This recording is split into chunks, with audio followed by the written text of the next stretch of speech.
হয়, ব্যক্তি বিশেষে সকলোৰে কৰ্ম উপাৰ্জন ব্যক্তি বিশেষে বেলেগ বেলেগ পৃথক পৃথক আৰু মই য'ত উপস্থিত আছোঁ এখন আনাৰসৰ বাৰীত তেওঁলোকৰ উপাৰ্জনৰ একমাত্ৰ স্থল হৈছে এখন আনাৰসৰ বাৰী য'ত আনাৰসৰ পৰাই তেওঁলোকে জীৱন নিৰ্বাহ কৰি আহিছে।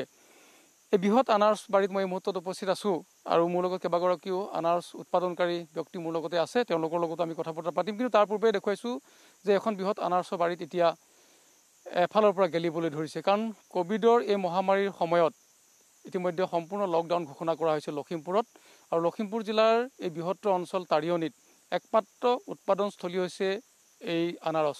এই আনাৰস অসমৰ বিভিন্ন কোণলৈ তেওঁলোকে ৰপ্তানি কৰে আৰু ইয়াৰ পৰাই তেওঁলোকে জীৱন জীয়াই থকাৰ এক পথ প্ৰশস্ত কৰি তোলে।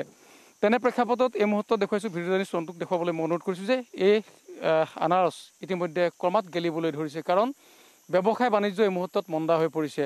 ক'ভিডযুক্ত পৰিৱেশত লকডাউন হোৱাৰ লগে লগে যি যাতায়াত সম্পূৰ্ণ ব্যাহত হৈ পৰিছে আৰু ইয়াৰ পৰা অন্যান্য স্থানলৈ আনাৰস কিন্তু এই মুহূৰ্তত নিব পৰা পৰিৱেশ নাই। সেয়েহে আনাৰসৰ বাৰীতে এতিয়া আনাৰস গেলিবলৈ ধৰিছে, যাৰ পৰিপ্ৰেক্ষিতত ইতিমধ্যে আনাৰস উৎপাদনকাৰীসকলৰ কৃষকে ইতিমধ্যে মূৰে কপালে হাত দিবলৈ লৈছে। মই এই মুহূৰ্তত অকণমান আপোনাৰ পৰা কথা পাতিম। এখন বাৰী আপোনাৰ?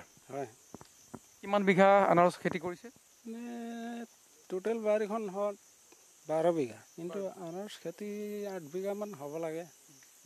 প্ৰতি বছৰে আপোনালোকে আনাৰসৰ খেতি কৰে, আপোনালোকৰ অন্যান্য খেতি আৰুতো নাই, এই আনাৰসৰ ওপৰতে একমাত্ৰ নিৰ্ভৰ, কাৰণ এইখনৰ পৰাই আপোনালোকে উপাৰ্জন? আমাৰ এইটোৱে আৰু মানে বাম মাটি, বেলেগ খেতিটো নহয়, এইটোৱে আৰু ইয়াত মেইন খেতিটোৱে আনাৰস খেতি। আৰু এইবাৰ কি ধৰণে আপোনালোকৰ উপাৰ্জন কেনে ধৰণৰ?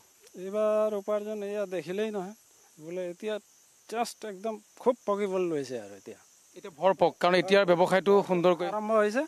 এইটো টাইমতে এতিয়া ধৰক ক'ভিডৰ হেৰিৰ কাৰণে, লকডাউনৰ কাৰণে এতিয়া বেপাৰীবিলাক আহিব পৰা নাই, গাড়ী লৈ আহিবলৈ তেওঁলোকে ভয় কৰে, গতিকে আমাৰ এইবিলাক বস্তু ইয়াতে বাৰীতে গেলি পচি যাবলৈ লৈছে।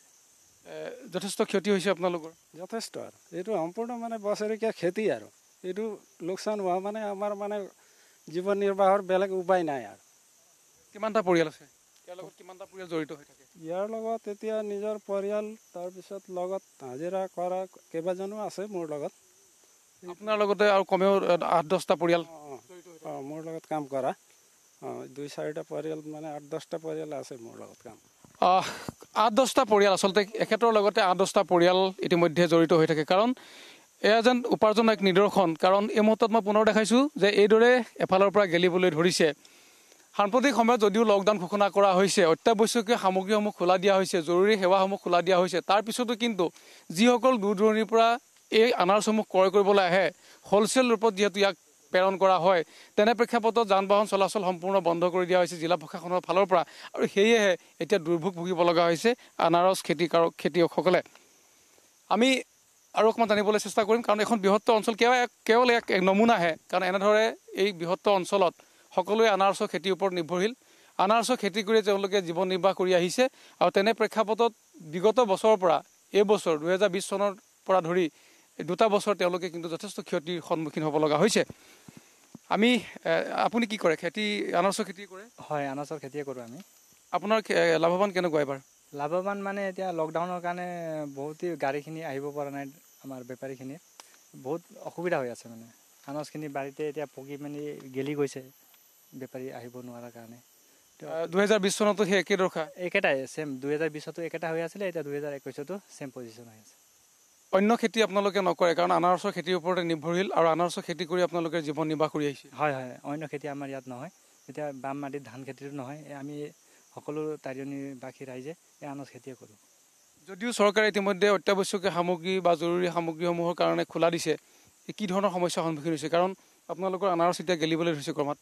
হয়, এইটো মানে এতিয়া ধৰক নেকি, এতিয়া ফল মূলৰ কাৰণে এতিয়া আমাৰ আনাৰস তাৰিয়নী মেইন ইম্পৰ্টেণ্ট আনাৰস হয়। আনাৰসটো এতিয়া বেপাৰীখিনি ওলাই আহিব পৰা নাই। ওলাই আহিলেও পুলিচ প্ৰশাসনে ধৰি পিনে তেওঁলোকক জৰিমনা, ফাইন তেনেকুৱা কিবা এটা নিয়ম কৰি থৈছে, সেইখিনিৰ ভয়তে বেপাৰীখিনি ওলাই নাহে। কিমান টকাৰ ক্ষতি এতিয়া এই মুহূৰ্তলৈকে হৈছে? ক্ষতি ক'বলৈ যাওঁতে এতিয়া আপোনাৰ 1 লাখ 1.5 লাখ টকা তেনেকুৱা, ডাঙৰ যিখিনি বাৰী আছে সেইখিনি 2-2.5 লাখ টকা তেনেকুৱা ক্ষতি হৈ আছে। আনাৰসৰ খেতি বিশেষকৈ এই তাৰিয়নীতে পোৱা যায়। উত্তৰ অসমৰ একমাত্ৰ উৎপাদনস্থলী হিচাপেও পৰিগণিত হৈছে আনাৰস এই তাৰিয়নীত। অন্য জেগাতো ধৰি লওক তেনেধৰণৰ আনাৰস পোৱা নাযায়। পোৱা নাযায় আমাৰ তাৰিয়নিতে তেনেকুৱা বগীনদী অঞ্চল লখিমপুৰ ডিষ্ট্ৰিক্ট বগীনদী অঞ্চল তাৰিয়নিতে তেনেকুৱা আনাৰস পোৱা যায়। কিমান দূৰলৈ ইয়াৰ পৰা প্ৰেৰণ কৰা হয়? ইয়াৰ পৰা আপোনাৰ ধেমাজি ঢকুৱাখানা এইফালে বাঙালমাৰা গহপুৰ অৰুণাচল এইফালে আপোনাৰ হেৰি পাছিঘাট সেইফালে জোনাই সেইফালে ডিব্ৰুগড়লৈকে যোৱা হয় আমাৰ আনাৰস প্ৰেৰণ কৰা হয়। এবাৰ যথেষ্ট ক্ষতিৰ সন্মুখীন হ'ব লাগে। হয় এয়া এক পৰিৱেশ এই মুহূৰ্তত লখিমপুৰ জিলাৰ তাৰিয়নি বৃহত্তৰ অঞ্চলৰ বাম খেতি একমাত্ৰ আনাৰসৰ খেতি কৰি তেওঁলোকে পোহপাল কৰে নিজৰ পৰিয়ালটোৰ লগতে আন কেইবাটাও পৰিয়াল। তেনে প্ৰেক্ষাপটত দেখিবলৈ পোৱা গৈছে যে আনাৰসৰ খেতিত ইতিমধ্যে গেলিবলৈ ধৰিছে, যাৰ পৰিপ্ৰেক্ষিতত তেওঁলোকে মূৰে কপালে হাত দিবলৈ লৈছে। চৰকাৰে যদিও কিছু সামগ্ৰী ক্ষেত্ৰত কেঁচা মালৰ ক্ষেত্ৰত বা ফল মূলৰ ক্ষেত্ৰত ৰেহাই দিছে, কিন্তু দূৰ দূৰণিৰ পৰা যিসকল গ্ৰাহক আহে, দূৰ দূৰণিৰ পৰা যিসকল হ'লচেল ৰেটত ল'বলৈ গ্ৰাহকসমূহ আহে, তেওঁলোকে যান বাহনসমূহ যিহেতু ব্যৱহাৰ কৰিব লগা হয়, সেই যান বাহনসমূহ আনিব নোৱাৰাৰ বাবেই আনাৰসৰ খেতি এতিয়া এই ধৰণে গেলিবলৈ ধৰিছে। আৰু কেৱল এক নমুনা, এনেদৰে এই অঞ্চলটোৰ বৃহত্তৰ অঞ্চলৰ তাৰিয়নিত ইতিমধ্যে আনাৰসৰ খেতি কৰিয়েই বছৰেকৰ যি উপাৰ্জন, সেই উপাৰ্জন ইতিমধ্যে তেওঁলোকৰ নাইকিয়া হৈ গৈছে। আৰু আনাৰসৰ খেতি ইতিমধ্যে খেতিতেই এফালৰ পৰা গেলিবলৈ ধৰিছে। এইসকলে আহ্বান জনাইছে প্ৰাগ নিউজৰ জৰিয়তে যে চৰকাৰে এইসকলৰ প্ৰতি এক সুমতি আহক, কিবা এক সিদ্ধান্ত কৰক, কাৰণ এওঁলোকে বছৰেকৰ যি আয় এই মুহূৰ্তত কিন্তু নোহোৱা হৈ পৰা পৰিলক্ষিত হৈছে।